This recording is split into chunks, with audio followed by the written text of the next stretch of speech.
கர்த்தர் உங்களுடைய பிரச்சனையை பார்த்து பேசுறாரு.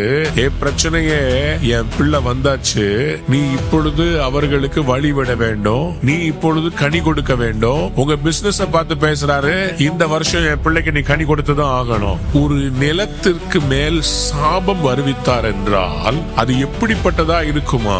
சாபம் என்பது கொடியது, தேவனால் கைவிடப்பட்ட நிலைமை என்பது கொடியது. ஆனால் என்றைக்கு தேவன் உங்களை ஆசீர்வதிக்க தீர்மானிக்கிறாரோ சாபத்தை ஆசீர்வாதமா மாத்திர.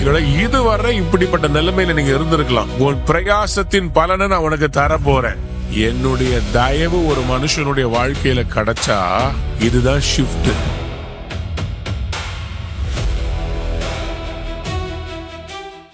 எசேக்கியேல் தீர்க்க தரிசன புஸ்தகம் 36வது அதிகாரம். எசேக்கியேல் 36ஆம் அதிகாரம் 9ஆம் வசனத்திலிருந்து 12ஆம் வசனம் முடிய. இதோ நான் உங்கள் பட்சத்தில் இருந்து உங்களை கண்ணோக்குவேன், நீங்கள் பண்படுத்தப்பட்டு விதைக்கப்படுவீர்கள். நான் உங்கள் மேல் இஸ்ரவேல் வம்சமாகிய மனுஷர் யாவரையும் வர்த்திக்க பண்ணுவேன். பட்டணங்கள் குடியேற்றப்படும், அவாந்தரமான ஸ்தலங்கள் கட்டப்படும். உங்கள் மேல் மனுஷரையும் மிருக ஜீவன்களையும் பெருகி பழுகும்படிக்கு வர்த்திக்க பண்ணுவேன். பூர்வ நாட்களில் நீங்கள் இருந்த நிலைமையில் நான் உங்களை ஸ்தாபித்து உங்கள் முந்தின சீரை பார்க்கிலும் உங்களுக்கு நற்சீர் உண்டாக செய்வேன். அதனால் நான் கர்த்தர் என்று அறிந்து கொள்வீர்கள். நான் உங்கள் மேல் என் ஜனமாகிய இஸ்ரவேலின் மனுஷரை நடமாட பண்ணுவேன். அவர்கள் உன்னை கையாளுவார்கள். அவர்களுக்கு சுதந்திரமாய் இருப்பாய். நீ இனிமேல் சாக கொடுப்பது இல்லை. யாராவது ஒரு அல்லேலூயா சொல்றீங்களா? ஆண்டவர் எசேக்கியேல் தீர்க்கதரிசி மூலமாய் இஸ்ரவேல் ஜனங்களுக்கு ஒரு வாக்கு கொடுக்கிறார். இதோ நான் உங்கள் பட்சத்திலிருந்து. எனக்கு அன்பான தேவனுடைய பிள்ளையே, இத்தனை ஆண்டுகள் பல வருடங்களாய் நீங்கள் கர்த்தர் உங்களுக்காக யுத்தம் பண்ணுகிறத காணாமல் இருந்திருக்கலாம். ஒருவேளை சில தவறுகள், சில பாவங்கள், சில காத்திருப்புகள் உங்கள் வாழ்க்கையிலே ஏற்படும். ஒரு டெஸ்ட் எழுதுற பிள்ளைக்கு அப்பா அம்மாவோ டீச்சரோ உதவி செய்ய முடியாது. அது சைலண்டான ஒரு டைம், நீங்க தான் அதை எழுதியாகணும். அதே போல ஆண்டவர் உங்களுக்காக சில காரியங்களை காத்திருக்க வைப்பார். ஒரு கனி சுவையாக இருக்க வேண்டும் என்று சொன்னால் அதற்கு ஒரு காத்திருப்பு தேவை. சைலண்டா இருக்கும். ஒரு செடி பூமியிலே விதையாக விதைக்கப்பட்டு அது மேலே எழும்பி வர்ற வரைக்கும் அமைதலா தான் இருக்கும். There are silent times, but there is a time where God looks on you with favor. யாராவது ஒரு அல்லேலூயா சொல்றீங்களா?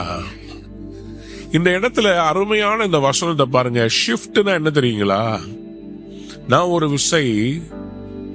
ஒரு அமெரிக்காவில் ஒரு பெரிய லைனு, அந்த பெரிய லைன்ல நான் நின்றுட்டு இருக்கிறேன். பார்த்தா பயங்கரம் பெரிய லைனுங்க. அந்த பெரிய லைன்ல நின்றுகிட்டு இருக்கிறேன். இப்பா 1 மணி நேரத்துக்கு மேல ஆகும் போல இருக்குதுன்னு சொல்லி நானு பயந்து நின்றுட்டு இருந்தேன். திடீர்னு என் பின்னாடி ஒருத்தவங்க வந்தாங்க. வந்துட்டு சொன்னாங்க, எவ்ரிபடி ப்ளீஸ் டர்ன் அரவுண்ட் அப்படின்னாங்க. என்னதுங்க? Everybody please turn around this way அப்படின்ட்டு கடைசியில நின்றுட்டு இருந்தேன் பாருங்க. இந்த பக்கமா போகணும்னு சொல்லி சொன்ன உடனேயே திடீர்னு பார்த்தா நான் ஃபர்ஸ்ட் ஆயிட்டேன். எங்க நான் 1 மணி நேரம் 1.5 மணி நேரம் ஆகும்னு சொல்லி கால் வலிக்கும் நினைச்சுக்கிட்டு இருந்த எனக்கு திடீர்னு பார்த்தா நான் ஃபர்ஸ்டா மாறிட்டேன். அப்ப ஆண்டவர்கிட்ட ஸ்தோத்திரம் பண்ண ஆண்டவர் சொன்னாரு, என்னுடைய தயவு ஒரு மனுஷனுடைய வாழ்க்கையில கிடைச்சா இதுதான் shift. The last will be the first. எத்தனை பேர் ஆமென் சொல்ல விரும்புறீங்க?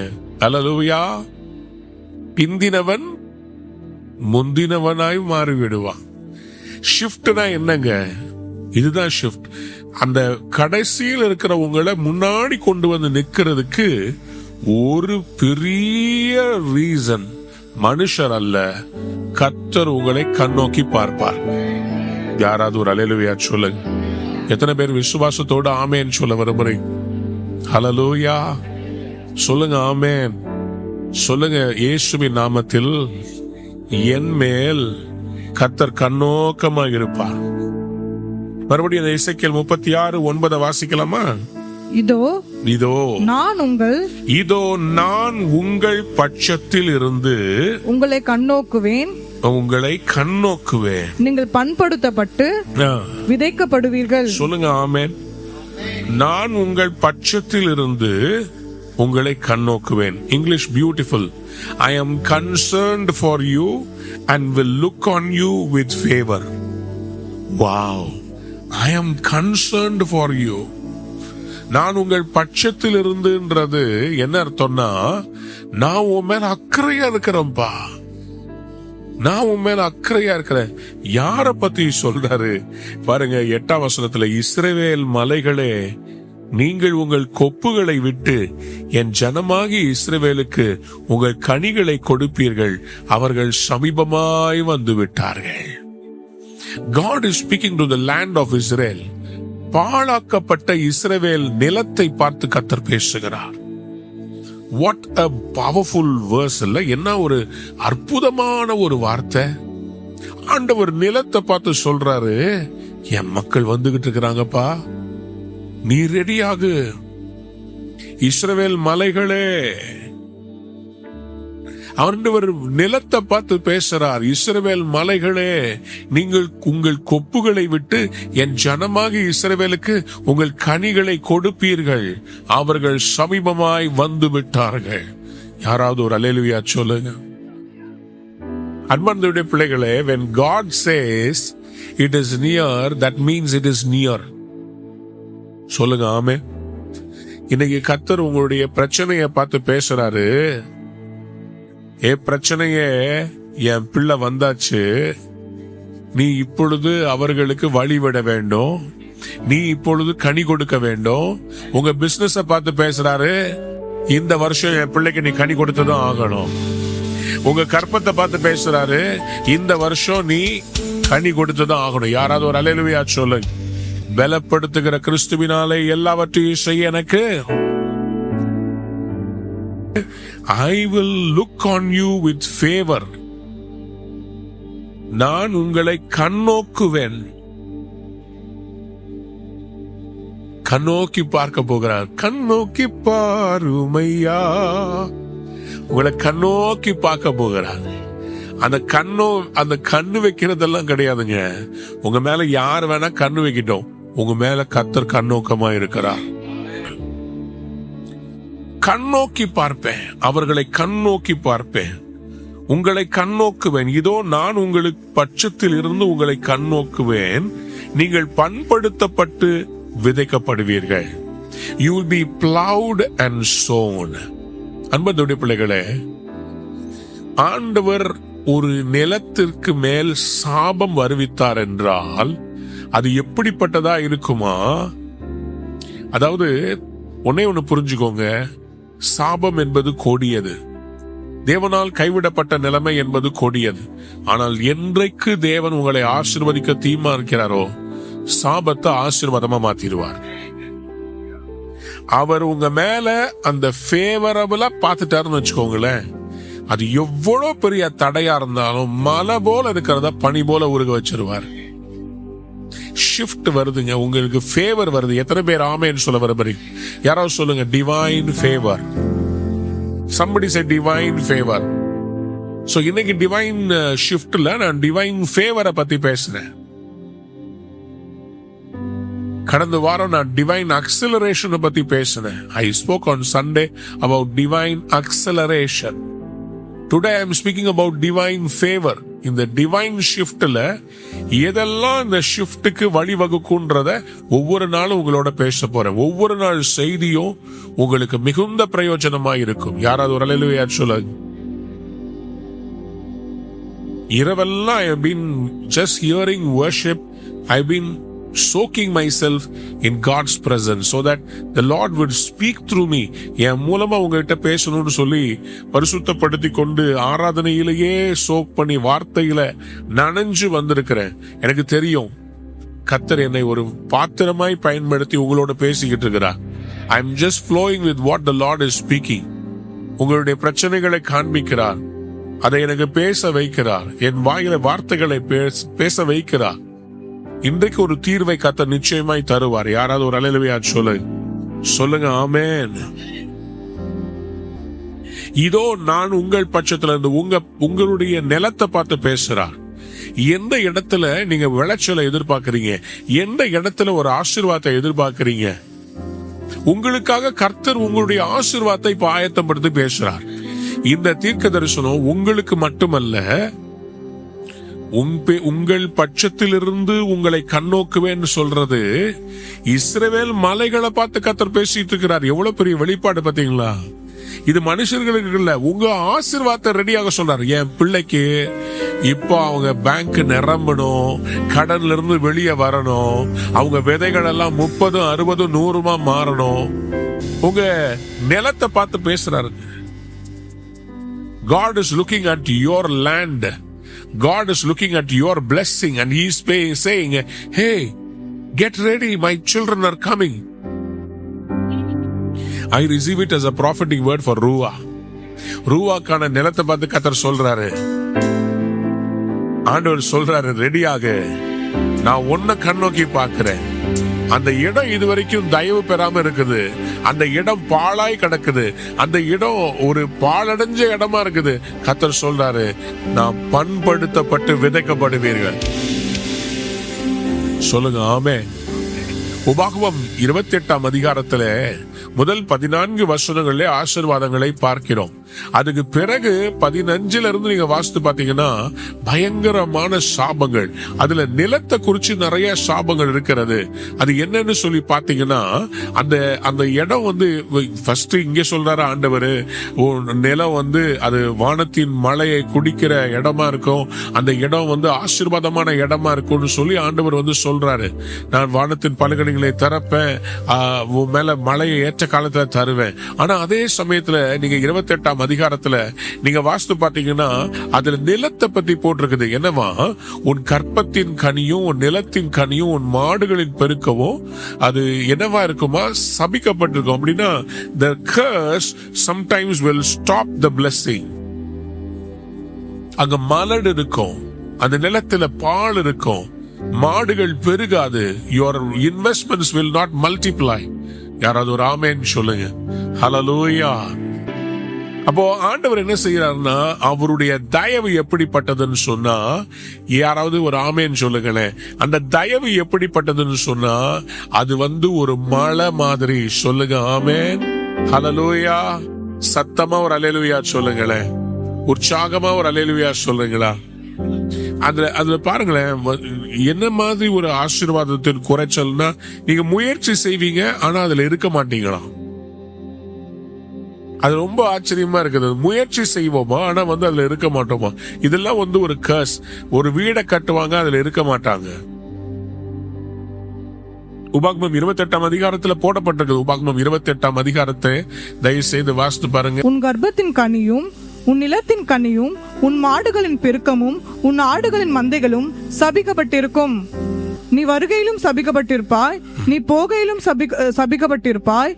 என்னை விட்டு விலகி நீ செய்து வருகிற உன் துர்க்கிரைகளின் நிமித்தம் சீக்கிரத்தில் கெட்டுப்போய் அழியும் மட்டும் நீ கையிட்டு செய்கிறது எல்லாவற்றிலும் கர்த்தர் உனக்கு சாபத்தையும் சஞ்சலத்தையும் கேட்டையும் வர பண்ணுவார்.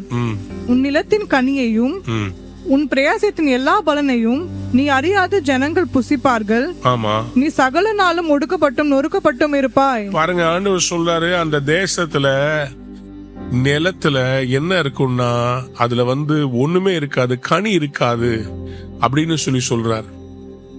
உன் பிரயாசத்தின் பலனை நீ அறியாத ஜனங்கள் புசிப்பார்கள் என்று சொல்றார். 33 வசனம், சரியா? உபாகமம் 28:33. சோ அதுல நிலத்தை பத்தி சொல்லி இருக்கிறாரு பாருங்க. நிலம் 38ஆம் வசனம் பாரு, மிகுந்த விதையை வயலுக்கு கொண்டு போவாய், கொஞ்சம் அறுப்பாய், வெட்டுக்கிளி அதை பட்சித்து போடும். திராட்சை தோட்டங்களை நாட்டி பயிரிடுவாய், ஆனாலும் நீ திராட்சரசம் குடிப்பதும் இல்லை, திராட்சை பழங்களை சேர்ப்பதும் இல்லை, பூச்சி அதை தின்று போடும். இதெல்லாம் பாத்தீங்கன்னா ஒரு சாபத்தினுடைய விளைவு.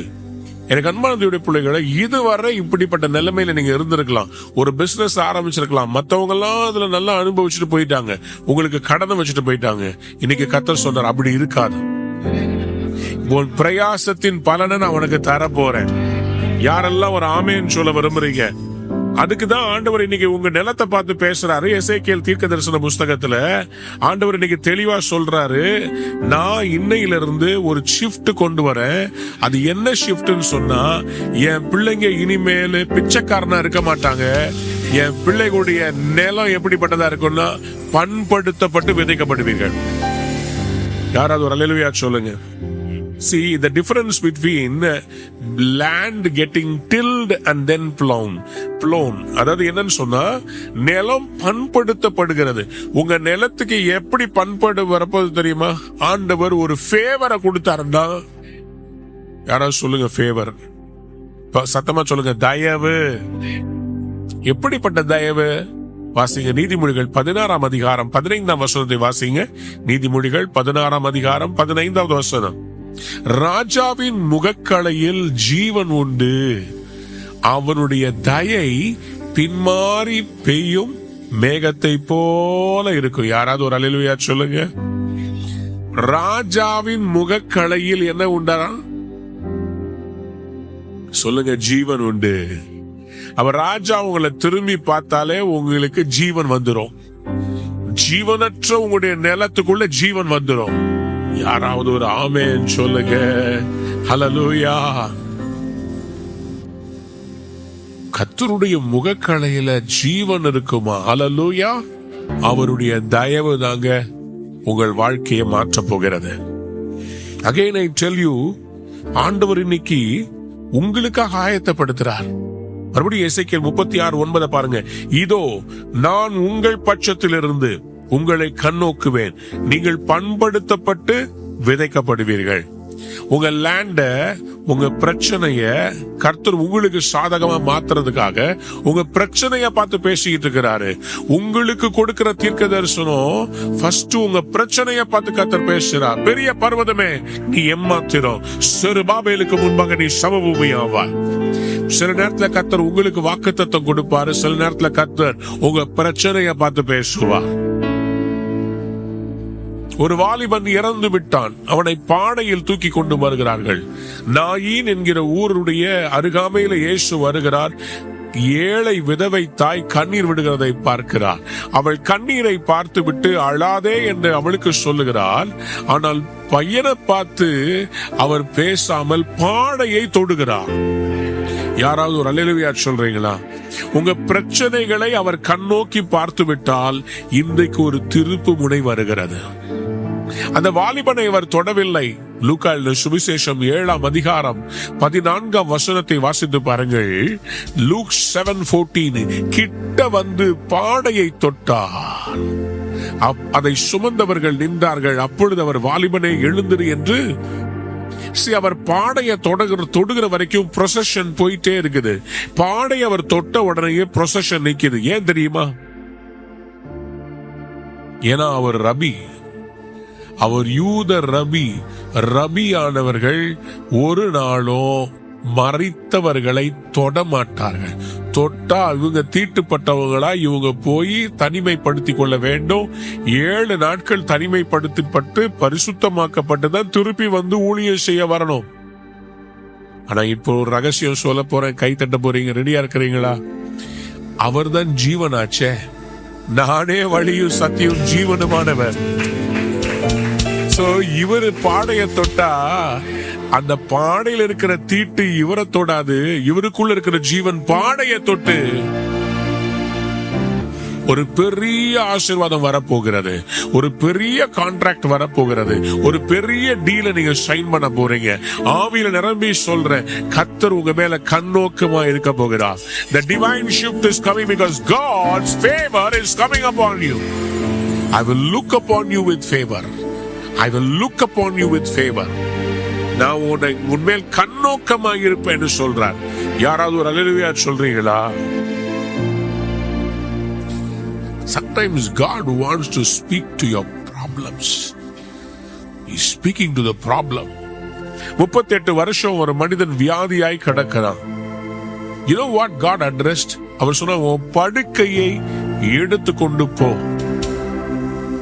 He was not addressing the disease that was occupying his body. He was addressing the bed that was holding him down. What is holding you down today? எது உங்களை கட்டி வைத்திருக்கிறது? கடனா? வியாதி நுகமா? உங்களுக்கு விரோதமாய் பொல்லாத மனிதர்களா? ஆண்டவர் சொல்றார், இன்னைக்கு பிரச்சனை உன்னை பிடிச்சு வச்சிருந்துச்சு, பிரச்சனையா உன் கையில தர்றேன். The shift என்ன தெரியுமா? எழுந்துரு, உன் படுக்கைய நீ கையில எடுத்துக்கிட்டு போ. நீ இப்ப எங்க வேணா அந்த படுக்கைய போடு. இது வரைக்கும் அது ஒன்ன கட்டி வச்சிருந்துச்சு, இந்த இடத்தை விட்டு நீ நகரம் கூடாதுன்னு சொல்லி உங்களுக்கு அதே இடத்துல கட்டி வச்சிருக்கு. Now the Lord says you are free to go wherever you want. 38 வருஷம் இருந்தவன ஒரு ஃபேவரபிள் ஐ தான். ஒரு நாள் ஆண்டவர் வந்தாரு, கண்ணோக்கி பார்த்தார், அவ்வளவுதான், லைஃப் ஷிஃப்ட் ஆயிடுச்சு. ஃபேவரபிள் ஷிஃப்ட், டிவைன் ஃபேவர் உங்களை பார்த்துட்டாரு. இந்த 2026 நீங்க ரொம்ப நாளா வெயிட் பண்ணிட்டீங்க. You have been waiting for a long time. இது உங்களுக்கு சீசன், உங்களுக்கு தெரியுது. எல்லாரும் போயிட்டு இருக்காங்க, எனக்கு இன்னும் நடக்கல. ஆண்டவர் சொல்றார், அங்கலாய்க்காத, உன் சீசன் இந்த சீசன். உன் மேல நான் ஃபேவரபிளா இருக்கிறேன். கொஞ்ச நாள் நான் கொண்டு போய் உன்னை வனாந்தரத்துல வச்சேன், கொஞ்ச நாள் நான் உன்னை வெயிட்டிங்ல வச்சேன். I dealt with you. Now I am going to use you. Now I am preparing the places that are going to bless you. உன் ஆசீர்வாதத்தை நான் உனக்காக ஆயத்தம் பண்றேன். Somebody said amen. யாராவது ஒரு ஆமென் சொல்லுங்க. I believe I'm speaking into your heart. செய்தியை நீங்க பார்க்கணும் நினைக்கிறேன். browsingல இருந்தீங்க, தற்செயலா கிளிக் பண்ணீங்க. You were just browsing the channels and suddenly you clicked upon this. ஆவியில நிரம்பி சொல்றேன், I feel that this is a season of great shift and favor. உங்க மேல ஃபேவர் வருதுங்க. Favour is coming. கர்த்தருடைய ஃபேவர் உங்க மேல வருகிறது. ஒரு ஷிஃப்ட் வருகிறது. somebody said amen. எழுந்திரு, உன் படுக்கை எடுத்துக்கொண்டு நட என்றார். உன் படுக்கை எடுத்துக்கொண்டு நட என்கிறார். ஐயா, உங்களுக்கு உடனே ஒரு சொல்றேன், ஒரு ஷிஃப்ட்னா என்ன தெரியுமா? ஒரு கரையில இருக்கிறீங்க, அடுத்த கரைக்கு போகணும். ஒரு கப்பல் வருது, உங்களை தூக்கிட்டு அந்த கரையில கொண்டு போய் விட்டுரும். நீங்க தண்ணீரை ஸ்விம் பண்ண வேண்டியது இல்ல. அதான் ஷிஃப்ட். கர்த்தர் உங்களை அல்லேக்கா தூக்கி உங்களுக்காக இப்ப பேசிட்டு இருக்கிறார் பாத்தீங்களா, நிலத்தை கொண்டு போய் வச்சிருவார். Somebody said amen. He will go and make you sit in the place where God has designated for you. You will be planted in the designated place. Somebody said amen. வாசிங்க எசேக்கியேல் 36 அதிகாரம் 10 வசனத்தை வாசிங்களே. நான் உங்கள் மேல் இஸ்ரவேல் வம்சமாகிய மனுஷர் யாவரையும் வர்த்திக்க பண்ணுவேன். பட்டணங்கள் குடியேற்றப்படும், அவாந்தரமான ஸ்தலங்கள் கட்டப்படும். நான் உங்கள் மேல் இஸ்ரவேல் வம்சமாகிய மனுஷர் யாவரையும் வர்த்திக்க பண்ணுவேன். Somebody said amen. ஆண்டவர் சொல்றாரு, he is speaking to the mountains of Israel. Hello இஸ்ரவேலே, என் ஜனங்க திருப்பி வர்றாங்க. என்ன செய்ய போறேன்னா, I am now going to multiply them. யாராவது ஒரு அல்லேலூயா சொல்லுங்க. பக்கத்துல பார்த்து சொல்லுங்க, God is going to multiply. அதுக்கு பேர் என்ன தெரியுமா? வர்த்திக்க பண்ணுவேன். இங்க பாருங்க, கர்த்தர் உங்களுக்கு கூட கொடுப்பாருன்னா அது பேரு God is going to add unto you. யோசேப்புனா என்ன தெரியுமா அர்த்தம்? யோசேப்புனா என்ன அர்த்தம்? God will add one more அர்த்தம். ஜோசப் அப்படின்னு சொன்னா God will add one more அப்படின்னு சொல்லி அர்த்தம். ஒன் மோர் இல்ல. ரெஹபோத்னா என்ன அர்த்தம்? பெருக இடம் உண்டுன்னு அர்த்தம். பட் ஆனா இங்க ஆண்டவர் ஆட் பண்றன்னு சொல்ல. 7 + 7 = 14. மல்டிப்ளிகேஷன் அதேமா 7 × 7. அல்லேலூயா. 100 × 100 எவ்வளவுங்க? 1000. 100 + 100 200 தான். ஆண்டவர் சொல்றாரு, நான் உங்களை கூட்டி கொடுக்க மாட்டேன், நான் உங்களை வர்த்திக்க பண்ண போறேன். அதனாலதான் ஆண்டவர் 2 மடங்கு ஆசீர்வாதம் சொல்லல.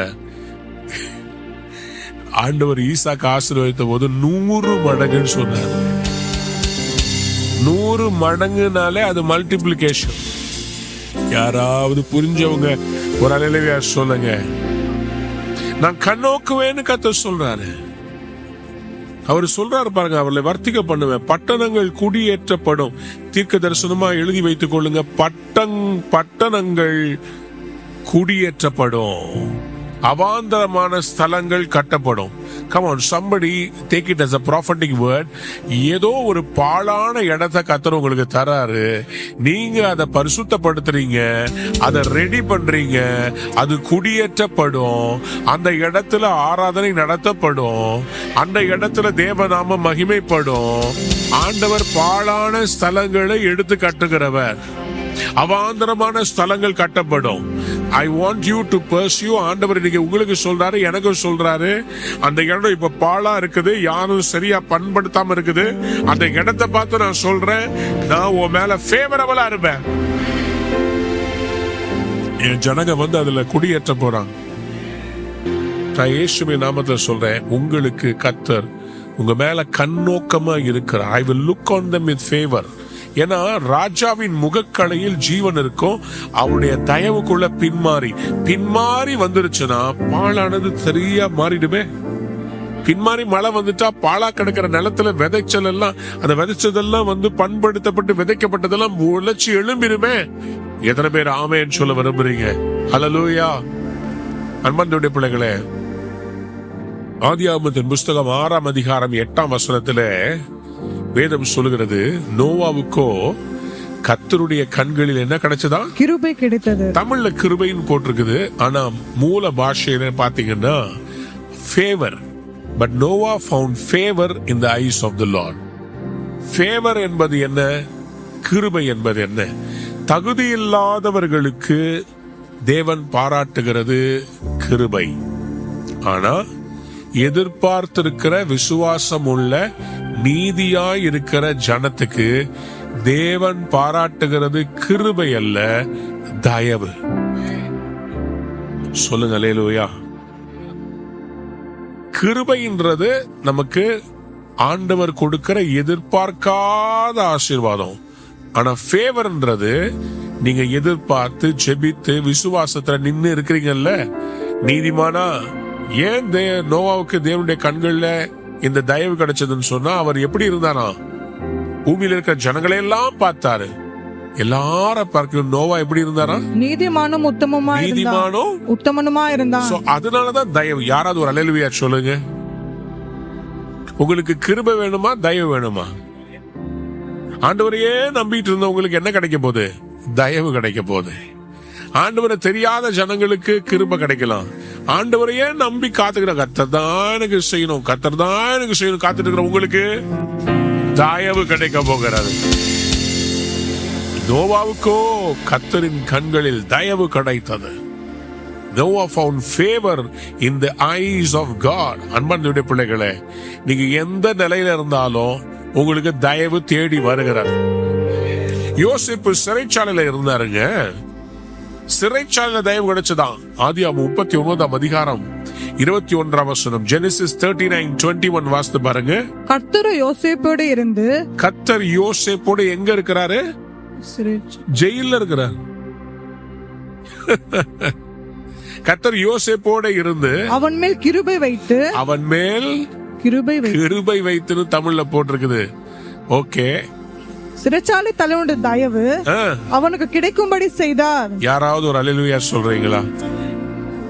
The Lord was with him, he showed him kindness and granted him favor in the eyes of the prison warden. நல்லா கவனித்துக் கொள்ளுங்க. கர்த்தரிடமிருந்து கிருபை வருது, கர்த்தரிடமிருந்து தயவு வருது. ஆனா மனுஷங்கிட்ட இருந்து வர்றது கிருபை கிடையாது, மனுஷனிடத்துல இருந்து வர்றது தயவு. மனுஷனால கிருபை பாராட்ட முடியாது, ஏன்னா தகுதி இல்லாதவங்களுக்கு செய்யறதெல்லாம் மனுஷனால முடியாது. ஆனா மனுஷர் கண்கள்ல உங்களுக்கு எனக்கு தயவு கிடைக்கப்படலாம். யாரெல்லாம் ஒரு ஆமேன்னு சொல்ல வரீங்க? People, I want to say this over you.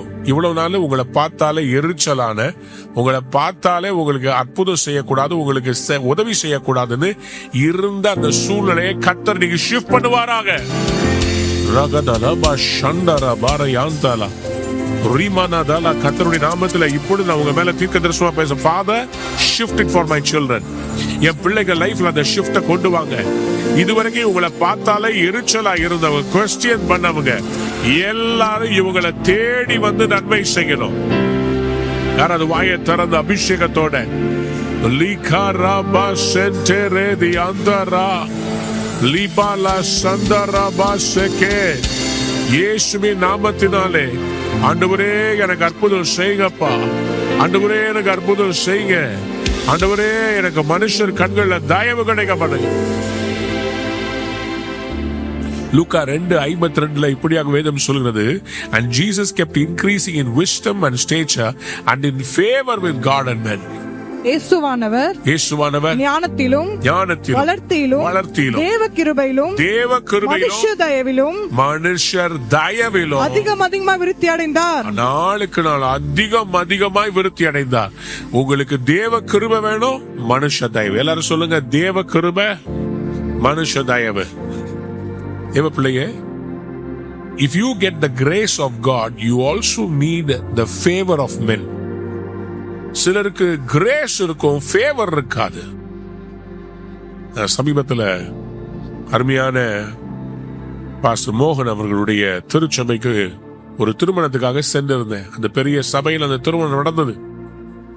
அப்ப முடிச்சிட்டு அவங்களோட கூட சற்று இளைப்பாறும்படி ஒரு அறையில நாங்க உட்கார்ந்து பேசிட்டு இருந்த போது தனியாக, அப்ப அவங்க சொல்றாங்க, இது கம்ப்ளீட்டா காட்ஸ் கிரேஸ் அண்ட் ஃபேவர். எப்படி இந்த இடத்துக்கு பர்மிஷன் கிடைச்சது? மனுஷ தயவு, கர்த்தருடைய கிருபை. ஆனா மனுஷ தயவு இருக்குது. வந்து பாக்குறவங்க அவங்க மேல தயவு பாராட்டி, ஓகே சரி ஓகே அப்படின்னு சொல்லி அந்த தயவு, கிருபை மட்டும் போதாதுங்க, யூ நீட் த ஃபேவர். உங்களுக்கு ரெண்டும் சேர்ந்தாதான் ஆசீர்வாதம். சொல்லுங்க அல்லேலூயா. சிறைச்சாலை தலைவனுடைய கண்களிலே யோசேப்புக்கு தயவு கிடைக்க வச்சார். அப்ப சிறைச்சாலைக்கே அதிகாரியாக யோசேப்பை அந்த சிறைச்சாலை அதிகாரி மாற்றிட்டார். எத்தனை பேர் ஆமேன்னு சொல்ல விரும்புறீங்க? உங்களை எங்க வேணா கர்த்தர் உயர்த்தி வைப்பாரு. அதுக்கு தேவை ஒரு ஃபேவர், ஒரு டிவைன் ஷிஃப்ட் வருகிறது. எந்த இடத்துல இருக்கிறீங்களோ கர்த்தர் உங்களை தலையா மாத்த போறார். நீங்க அங்க வாளா இருக்க மாட்டீங்க, தலையா மாத்த போறார். யோசேப்பு 10-11 ஓரமா இருந்திருந்தா அன்னைக்கு ராஜா கூப்பிடும் போது இவனை கூட்டிட்டு போக மாட்டாங்க. இவரு அந்த கிஃப்ட், இவருக்கு கொடுக்கப்பட்ட வெளிப்பாடு வரும். சிறைச்சாலையிலும் வேலை செஞ்சிச்சு, அது கிருபை. ஆனா சிறைச்சாலை தலைவனுடைய கண்களை தயவு கிடைக்க பண்ணார்ல, அது தயவு. உங்களுக்கு ரெண்டும் கிடைக்க போகுது. உங்களுக்கு அந்த பிசினஸ்க்கு, அந்த வேலைக்கு, அந்த காரியத்துக்கு, உங்களுக்கு அந்த ட்ரீட்மெண்ட்டுக்கு ஒரு தயவு கிடைக்க போகிறது. அதுக்கு அவ்வளவு பணம் என்கிட்ட இல்ல, இந்த ட்ரீட்மெண்ட் எப்படி பண்ணுவது, தயவு கிடைக்க போகிறது. அவ்வளவு பணம் இல்ல, இந்த காலேஜ்ல எப்படி அட்மிஷன் வாங்க, உங்களுக்கு தயவு கிடைக்க போகுது. உங்ககிட்ட கேபிடேஷன் வாங்காமலே அந்த சீட்டை உங்களுக்கு கொடுக்க போறாங்க. இயேசுவின் நாமத்திலே சொல்றேன், வைராக்கியமா ஆவியில நிரம்பி நான் உங்களை மனதார என் அடி வயிற்றுல இருந்து ஆசீர்வதிக்கிறேன். உளமாற உங்களை ஆசீர்வதிக்கிறேன். அன்பு தேவ பிள்ளையே, ஒண்ணு புரிஞ்சுக்கோங்க, ஆண்டவருடைய தயவை நம்ம பெற்றுக்கொள்ள வேண்டும். அந்த தயவு சொல்றார், நான் உங்கள் மேல் இதோ நான் உங்கள் பட்சத்தில் இருந்து உங்களை கண்ணோக்குவேன். I will look on you with favor. Favor is coming. எத்தனை பேர் ஆமேன்னு சொல்ல விரும்புறீங்க? இதை மட்டும் நான் சொல்லி முடிச்சிடுறேன். அன்பு தேவனுடைய பிள்ளைகளே, உங்களையும் மற்றவங்களையும் டிஃபரன்ஷியேட் பண்றது நீங்க கர்த்தர் மேல வச்சிருக்கிற அன்பு வச்சுதான். The more you love him, the more favor you receive from him. Abel, coin 2 பிள்ளைகள் இருந்தாங்க ஆதாமுக்கு. அதுல ஆபேல பத்தி ரொம்ப விசேஷமா எழுதியிருக்குது பைபிள். ஆதியாகமத்தின் புஸ்தகம் 4ஆம் அதிகாரம் 4, 5 வசனங்களை வாசிங்கள். ஆபேலும் தன் மந்தையின் தலையீற்றுகளிலும் அவைகள் கொழுமையானவைகளிலும் சிலவற்றை கொண்டு வந்தான். ஆபேலும் அவன் காணிக்கையும் கர்த்தர் என்ன செய்தாரு? அங்கீகரித்தார். யாராவது ஒரு அல்லேலூயா சொல்லுங்க, சத்தமா அல்லேலூயா சொல்லுங்க, உற்சாகமா அல்லேலூயா சொல்லுங்க. அன்பு தேவனுடைய பிள்ளைகளே, ஆபேல் அவன் கர்த்தருக்கு காணிக்கை கொடுத்த போது ஆபேல் கர்த்தர் அதை அங்கீகரித்தாராம். எனக்கு அந்த வசனத்தை இங்கிலீஷ்ல படிக்கிறேன் பாருங்க. The Lord looked with favor on Abel and his offering. அங்கீகரிப்புன்னா என்ன தெரியுமா? அவர் கண்ணோக்கி ஓ குட், அதை பார்த்து நல்லது, ஃபேவர், கண்ணோக்குவேன். நான் இயேசுவின் நாமத்தை சொல்றேன், நீங்க கர்த்தருக்கு கொடுக்கிற சிறப்பானத கர்த்தர் ஃபேவரபிளா பார்க்க போறார். உங்களை ஆசீர்வாதமாய் வைப்பார். எத்தனை பேர் ஆமென் சொல்ல விரும்புறீங்க? ஆதியாகமத்தின் புஸ்தகம் 18ஆம் அதிகாரத்துல ஆபிரகாம் எப்படி கர்த்தர்ட்ட தயவை பெற்றுக் கொண்டார் தெரியுமா? ஆதியாகமம் 18ஆம் அதிகாரத்துல 2, 3 வசனத்தை வாசித்து பாருங்க. தன் கண்களை ஏறெடுத்து பார்க்கும்போது சரி, இதோ 3 புருஷர் அவனுக்கு எதிரே நின்றார்கள். அவர்களை கண்டவுடனே அவன் கூடார வாசலில் இருந்து அவர்களுக்கு எதிர்கொண்டு ஓடி தரை மட்டும் குனிந்து வந்தது. தேவனுடைய பிரசன்னத்தை சுமந்து வருகிற அது தேவ தூதர்களா என்னன்னு தெரியல, இவர் உணர்ந்துட்டாரு. somebody is coming to visit me, a godly Trinity is coming to visit me. அவங்கள பார்த்த உடனே ஓடி போய் அவர் என்ன கேட்கிறார் பாருங்க. அடுத்த வசனம், 3வது வசனம். ஆண்டவரே உம்முடைய கண்களில் கிருபை கிடைத்ததானால் நீர் உமது அடியினை விட்டு கடந்து போக வேண்டாம். If I have found favor in your eyes, my Lord, do not pass your servant by. யாராவது ஒரு ஆமென் சொல்லுங்க. இத ஜெபமா பண்ணி முடிக்க போறோம். ஆண்டவரே, உம்முடைய கண்களில் எனக்கு தயவு கிடைத்ததானால் உமது அடியானை விட்டு கடந்து போக வேண்டாம். Don't pass me by. என்னை தாண்டி போயிடாதீங்க, எனக்கு அற்புதம் செய்யணும். அதுக்கு அவர் என்ன பண்ணாரு? 4ஆம் வசனத்தை வாசிங்க. கொஞ்சம் தண்ணீர் கொண்டு வரட்டும். ஃபர்ஸ்ட் உங்களுக்கு தண்ணீர் கொண்டு வரட்டும். உங்கள் கால்களை கழுவி மரத்தடியில் சாய்ந்து கொண்டிருங்கள். கொஞ்சம் ரெஸ்ட் எடுங்க. நீங்கள் உங்கள் இருதயங்களை திடப்படுத்த கொஞ்சம் அப்பம் கொண்டு வருகிறேன். நான் ஃபர்ஸ்ட் உங்களுக்கு கொஞ்சம் பிரெட் கொண்டு வரேன். அப்புறம் நீங்கள் உங்கள் வழியே போகலாம். அதுக்கப்புறமா நீங்க போகலாம். இதற்காகவே அடியேன் இடம் வரைக்கும் வந்தீர்கள் என்றான். அதற்கு அவர்கள் நீ சொன்னபடி செய் என்றார்கள். So what did Abraham do? He says, உங்க கண்கள்ல எனக்கு தயவு. I know this is an opportunity for me to serve you, to serve God. I am not going to let this pass by. Somebody said amen. யாராவது சொல்லுங்க ஆமென். ஆபிரகாமுக்கு turning point எங்க கிடைச்சது? ஆண்டவர் சொல்லிட்டாரு, நான் உனக்கு ஒரு குமாரனை கொடுப்பேன். 25 இயர்ஸ் ஆகுது, லேட் ஆயிட்டே போயிட்டு இருக்குது. இப்போ ஒரு ஆப்பர்ச்சுனிட்டியை கர்த்தர் கொடுக்கிறார். என்ன ஆப்பர்ச்சுனிட்டி? ஆபிரகாமுக்கு ஒரு பிரேக் த்ரூ, ஒரு தயவு கிடைக்கிறதுக்காக ட்ரினிட்டி அவனை விசிட் பண்றாங்க. அவரை விசிட் பண்ணும்போது இவர் சொல்ற, தயவு செய்து கொஞ்சம் வெயிட் பண்ணுங்க, நான் போயிட்டு உங்களுக்கு என்ன பண்றேன், நான் கொஞ்சம் அப்போ கொண்டு வரேன். இவருக்கு என்ன, what is about him, about Abraham? I have to plus others. அவங்க 3 பேரை பார்த்த உடனே டக்குன்னு பெட்டிஷன் எடுத்து கொடுக்கல, பெருசா ஒரு லிஸ்ட் எடுத்து. என்னைக்குமே அது செய்யாதீங்க. எப்போதுமே ஒண்ணு தெரிஞ்சுக்கோங்க, உங்க தேவையோட மற்றவங்க தேவையை சந்திக்க பாருங்க, உங்க தேவையை கத்து சந்திப்பார். ஆமென் சொல்லுங்க. இது ஒரு நெட்வொர்க்கிங், இது ஒரு கனெக்ஷனுங்க. உங்களுக்கு தயவு கிடைக்க பண்றதுக்கு தான் கர்த்தர் சில பேருக்கு தயவு பாராட்ட வைப்பார். அவங்க எதிர்பார்க்காத நீங்க அவங்களுக்கு செய்யும் போது உங்களுக்கு எதிர்பார்க்காத கர்த்தர் உங்களுக்கு செய்து முடிப்பார். இவர் என்ன பண்ணாரு? வேகமா ஓடினாரு. சொன்னபடி செய்யணும்னு ஓடினாரு. பாருங்க 6ஆம் வசனத்தை வாசிக்குமா. அப்பொழுது ஆபிரகாம் தீவிரமாய் கூடாரத்தில் சாராளிடத்திற்கு போய், நீ சீக்கிரமாய் 3 படி மெல்லிய மாவு எடுத்து பிசைந்து அப்பம் சுடு என்றான். ஆபிரகாம் மாட்டு மண்டைக்கு ஓடி ஒரு நல்ல இளங்கன்றை பிடித்து, அவர் சொன்னது வெறும் பிரெட் தானே சொன்னாரு. இப்ப என்ன பண்றாரு பாத்தீங்களா? போய் ஒரு லேம்பு எடுத்து வேலைக்காரன் கையிலே கொடுத்தான். அவன் அது சீக்கிரத்தில் சமைத்தான். ஆபிரகாம் வெண்ணெயையும் பாலையும் சமைத்த கன்றையும் எடுத்து வந்து அவர்கள் முன்பாக வைத்து அவர்கள் அருகே மரத்தடியில் நின்று கொண்டிருந்தான். அவர்கள் புசித்தார்கள். என்ன ஒரு அடக்கம் பாருங்களேன். ஓடி வந்து இந்த தெய்வீக தூதுவர்கள், இந்த ஏஞ்சலிக் விசிட்டேஷன் ஒண்ணு வந்திருக்குது. அவங்க வரும்போது ஆபிரகாம் அவர்களை என்டர்டெயின் பண்ணார். யாராவது ஒரு அல்லேலூயா சொல்றீங்களா? ஆபிரகாமுடைய எண்ணம் பாருங்களேன். ஆபிரகாம் அவர்கிட்ட பிரேயர் ரிக்வெஸ்ட் கொடுக்கல, இவங்களுக்கு என்ன செய்யலாம், இவங்க தேவை எப்படி சந்திக்கலாம், இவங்க களைச்சு போய் வந்திருக்கிறாங்க, இவங்களுக்கு நான் என்ன செய்யலாம், அத செய்யறாரு பாருங்களேன். அவங்க சொன்னது அப்பந்தான். ஆனா இவர் அப்பம், பால், அப்புறமா அந்த இளங்கன்று, சரியா, லேம்ப் இல்ல பீஃப். ஓகே, நம்ம ஊர்ல பீஃப் சாப்பிட்டா ஏதாவது பிரச்சனை பண்ணுவாங்க. ஆனா இளங்கன்று வீல் சமைச்சு கொண்டு வந்து வைக்கிறாரு. அவங்க ரெடி பண்ணி அவங்க சாப்பிட்ட உடனே அவங்க என்ன செஞ்சாங்க, அவங்க என்ன சொன்னாங்க பாருங்க, வாசிங்க பாப்போம். அவர்கள் அவனை நோக்கி, உன் மனைவி சாராள் எங்கே என்றார்கள். சரி, அதோ கூடாரத்தில் இருக்கிறாள் என்றான். அப்பொழுது அவர், ஒரு உற்பவ காலத்திட்டத்தில் நிச்சயமா உன் இடத்துக்கு திரும்பி வருவேன். அப்பொழுது உன் மனைவியாகிய சாராளுக்கு ஒரு குமாரன் இருப்பான் என்றார். அப்படின்னு என்ன சொல்றாருன்னா, பா நீ இன்னைக்கு எனக்கு செஞ்சிருக்கிற, நான் உனக்கு சொல்றேன் கேட்டுக்கோ. ஒரு உற்பவ கால திட்டத்துல நான் திருப்பி வருவேன். நான் சொல்றேன், இப்போ உனக்கு அந்த சீசன் ஆரம்பிக்குது. இதுவரைக்கும் மனைவியுடைய கற்பம் மலடாக இருந்தது. இப்போ அந்த கற்பத்தை நான் ஆசீர்வதிக்கிறேன். நெக்ஸ்ட் டைம் வரும்போது ஒரு குமாரன் இருப்பான். யாராவது ஒரு அல்லேலூயா சொல்றீங்களா? ஃபேவர் ஆபிரகாமுக்கு கிடைச்சதுக்கு காரணமே, ஆபிரகாம் அவர்கிட்ட வந்து அந்த 3 தேவ தூதர்களை அவர் உபசரிக்கிறாரு, அவர்களுக்கு சமைச்சு கொடுக்கிறாரு, அவங்க உள்ளம் நிறைந்து ஆசீர்வதிக்கிறாங்க.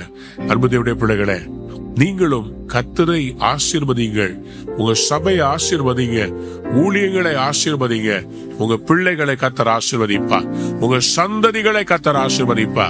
எத்தனை பேர் ஆமென் சொல்ல விரும்புறீங்க? உங்களுக்கு தயவு கிடைக்க போகிறது. அன்பான நேயர்களே, இந்நிகழ்ச்சியில் கொடுக்கப்பட்ட வாக்குத்தத்தங்களும் தீர்க்க தரிசன வார்த்தைகளும் உங்களுக்கு ஆசீர்வாதமாய் இருந்திருக்கும் என்று நாங்கள் நம்புகிறோம். நீங்கள் பெற்ற ஆசீர்வாதங்களையும் ஜெப விண்ணப்பங்களையும் மற்றும் உங்கள் காணிக்கைகளையும் அனுப்ப வேண்டிய எங்கள் முகவரி: ரூவா ஊழியங்கள், எண் 82, ஜவஹர்லால் நேரு சாலை, சிம்ஸ் மருத்துவமனை எதிரில், வடபழனி, சென்னை 26. உங்கள் காணிக்கைகளை ஆன்லைன் மூலமாக எளிதாக செலுத்தலாம்.